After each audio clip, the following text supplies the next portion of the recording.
चौदरवाडी या ठिकाणी स्मार्ट शाळेच्या माध्यमातून शाळा खोल्या मंजूर झालेल्या होत्या, परंतु त्या ठिकाणी जागेअभावी त्या ठिकाणी त्या होऊ शकत नव्हत्या.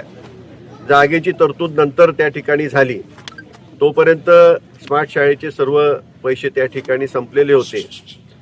परंतु मी CO मॅडम, नागराजन मॅडम यांना भेटलो आणि स्मार्ट शाळेंच्या सेव्हिंग्समधून, म्हणजे टेंडर नेहमी कमीने भरलं जातं आणि त्यातून जे सेव्हिंग होतं त्या माध्यमातून हे पैसे त्या ठिकाणी वर्ग करण्यात यावेत आणि चौदरवाडी येथे शाळा घेण्यात यावी अशा प्रकारची विनंती केली.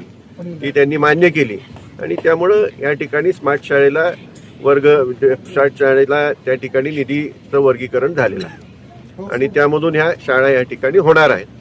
याच्या संबंधाने ग्रामपंचायतीने सुद्धा त्याचा पाठपुरावा माझ्याकडे केला होता आणि म्हणूनच CO मॅडमला, माझ्याबरोबर दीपकराव चव्हाण माजी आमदार देखील होते, त्यांना विनंती केल्यावरून त्यांनी निधीचं वर्गीकरण ह्या ठिकाणी केलेलं आहे.